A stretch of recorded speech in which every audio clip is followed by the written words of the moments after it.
Dynamite. We're here with the infamous Jack Beckman. Boy, I remember him when he wasn't quite so famous. I was sort of, yeah.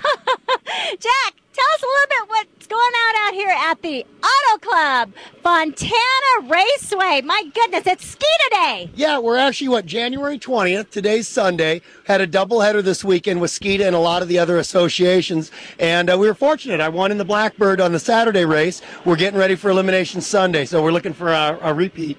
Well, now you're racing with the big boys, the big NHRA boys, everywhere, and you're doing very well. You're coming out here with us sportsmen guys, and you're still kicking butt. How do you do it? Well, that's why I do good, is because I come out and do the sportsman stuff. I'm glad more of the pro racers don't have a sportsman car, and I think they're missing the boat. Look at the hitters, the Dave Connollys, the Jaggies. They're so good in the pro cars because they've got thousands of laps in the sportsman cars. I'm out here racing at 180 miles an hour this weekend. Compared to the 330 in the Valvoline MTS Funnycar, it may not seem like much, but you're training your reflexes, how to deal with the situation, how to manage the pressure, how to calm your nerves out there. Everything applies that you do in bracket racing, and I think it's what makes the good racers great, managing the bracket racing category. So none of you other pros come out here, okay? So this pretty much tears the men away from the boys, right? Well, listen, anybody can win at a bracket race. Every car can run the number because there's a breakout.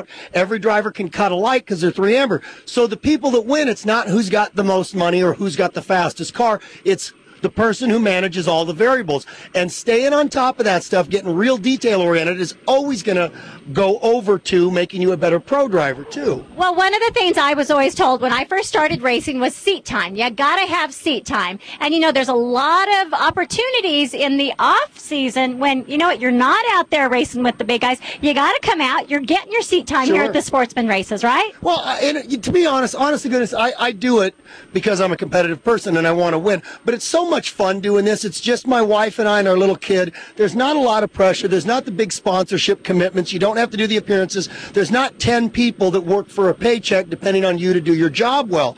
That being said, it's every bit as competitive out here.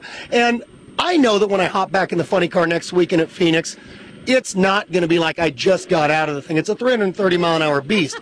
But I'm telling you, I'm knocking a little bit of the rust off driving my car here, getting ramped up. It's a substantial difference, not just a little difference. It's going to be a big difference jumping in that funny car. Yeah, people said, what do the funny car and this dragster have in common? I said, we both race on the same track. That's the only thing we have in common.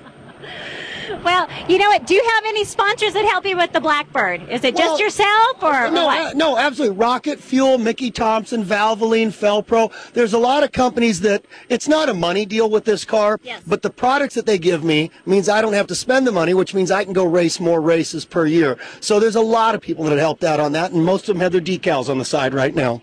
Well, great. I bet you they all appreciate it. You know what? We've seen you come up the ranks from the sportsmen all the way up to the pros, and we're so proud of you. We couldn't be much prouder, Jack. Well, guys, it's so awesome. And I tell you the other thing, you notice I put my T-shirt on after we won. That engine belongs to Madcap.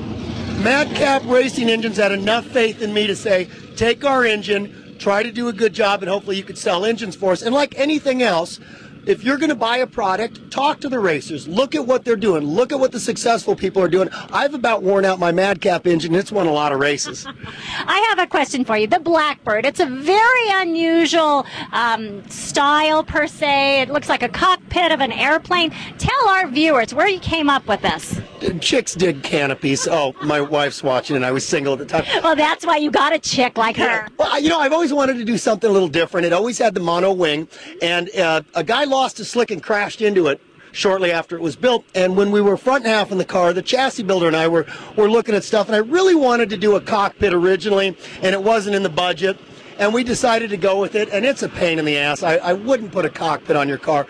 It's, especially for a bracket car, it's so... Does it make it any more aerodynamic? Yeah, I'm sure it does. I mean, it's worth something that way, but what you lose in visibility and perception, because driving the finish line in a bracket car is really important, I wouldn't do it again, I don't think, but it's different. The car certainly stands out.